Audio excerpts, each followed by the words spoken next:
Hi everybody, I'm here this morning to report on yesterday's 3-2 defeat of Rangers at Dingwall by Ross County. And before I go any further, I should explain the title that you are looking at, Rangers Highland Fling, refers to the fact that yesterday we flung away the league title. Instead of having a reasonable chance of winning the league, I now believe it's gone. If you lose to Ross County in that manner, we are not going to win every game that we have left, especially the one against Celtic at Parkhead. And as you can see, with that in mind, I'm dressed appropriately. It is really a black day for Rangers fans. Well, yesterday was, and presumably until maybe we win the Cup semi-final on Sunday, it will remain like that. I don't see anything cheering us up much unless we actually beat Hearts next Sunday at Hampden. To talk about the actual game, what can you say? It wasn't one of these smash and grab victories that the wee Diddy teams occasionally do. It was a totally deserved win. Ross County were better in every aspect. They had the determination, the will to win, the hunger to win. They passed it better than us. They got forward better. They probably made more chances than us, although we made quite a few. But I had to rely on an own goal and a penalty near the end to actually put the ball in the net. But you can't take it away from Ross County. They deserve to win. You can't blame the referee, you can't blame the conditions, you can't blame the pitch, you can't blame the fact that, they've been so tired, they've been in a really busy spell. No, they had a whole week since last Sunday's game against Celtic to prepare for this. So no excuses whatsoever, just a terrible, terrible display and obviously result. And nobody's blameless. The manager picked the wrong team. Couldn't believe he brings Dowell in from where? Nowhere. He's hardly played this season. So he brings Dowell in and he's got people like Sterling, Raskin, Lawrence on the bench. Unbelievable.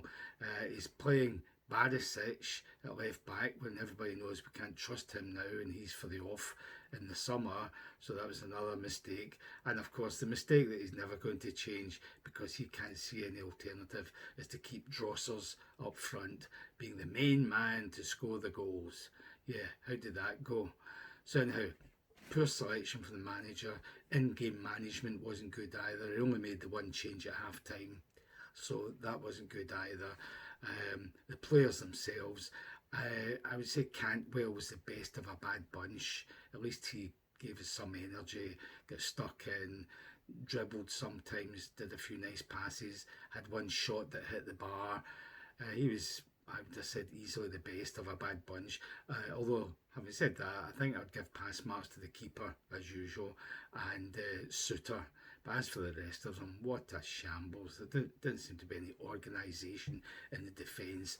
Too slow going forwards, not enough forward passing, all usual deficiencies when we have a bad game. And of course, up front, no threat whatsoever. Drossers missed two sitters in the first half. I mean, we're luckily 1-0 up at half time, but it could have been 3 because Drossers missed two absolute sitters.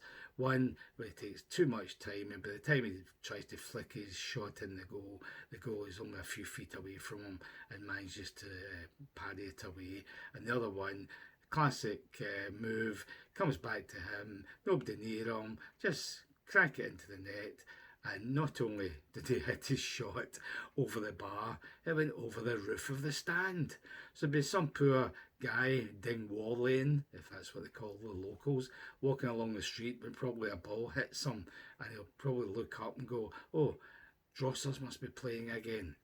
So anyhow, we had our chances, as I say, we hit the woodwork. Drossers missed another one in the second half, so that was 3 he missed. Seema had a header, well saved, great save actually by the goalkeeper.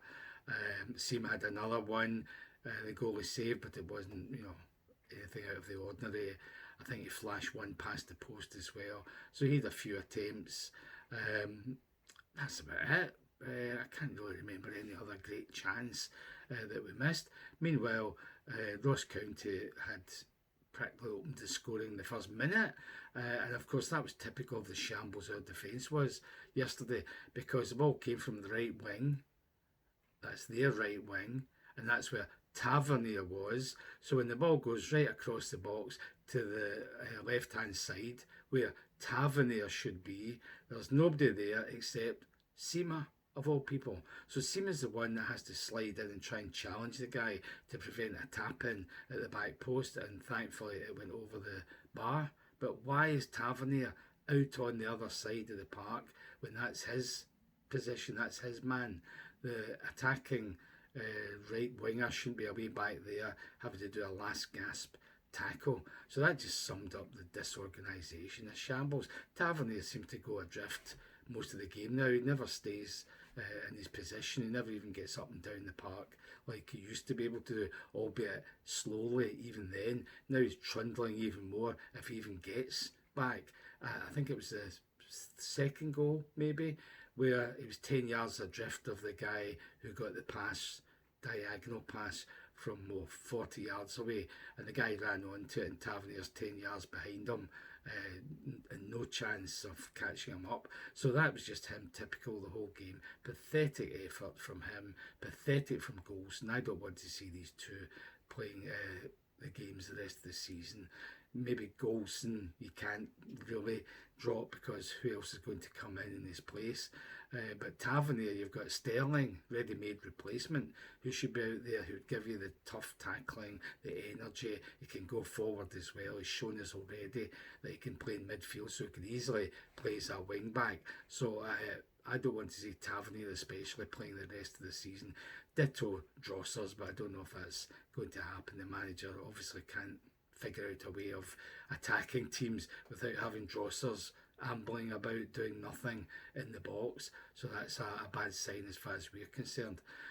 So anyhow, total shambles from us. Well deserved victory for Ross County. First time ever they've beaten us, and I think that they said on TV it's the first time in 40 odd games they've won a game having gone behind. That sums it all up, doesn't it?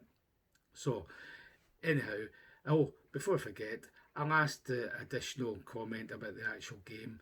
The penalty, watching it on the highlights again on BBC, numpty Stewart, of course, he's watching the penalty. It's a clear penalty. The guy jumps up, he extends his arm straight ahead of him, practically punches it away with his knuckle. But according to Numpty Stewart, that wasn't a penalty. Never a penalty. That's the natural way you jump up to head a ball. So that was just ridiculous according to him.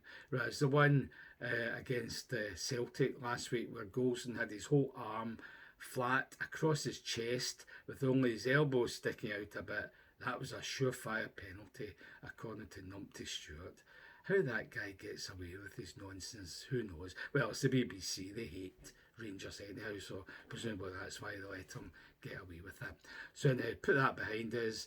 Now we've got to win at Dundee on Wednesday to go a point behind, and then we've got to either hope Celtic draw one of their 5 last games, or we can beat them at Parkhead, or even draw and win the rest of the games. And who knows, we might win the league yet, but I really can't see it. I think it's the cup is our best bet now, and if we play like we did yesterday at Hampden next Sunday, we won't beat Hearts either. That'll be another disaster.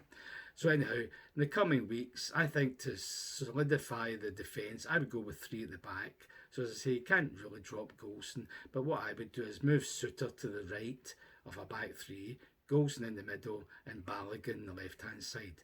Then your 2 wing-backs would be Sterling and Yilmaz, who should be fit by then, on the left. The 3 midfielders in between these 2 attacking full-backs would be, who would it be? Cantwell, Diomande, and I can't even think of who the other one would be. But I would have Seema and Silva up front themselves. So 3-5-2, that's the way to go. That'll solidify us, maybe get us more organised, maybe give us a greater threat. Oh, I've just remembered the third midfielder, Lundstrom, poor though he's been recently, there's nobody else. So Lundstrom, Cantwell, Diomande, that's my three midfielders. Go with that.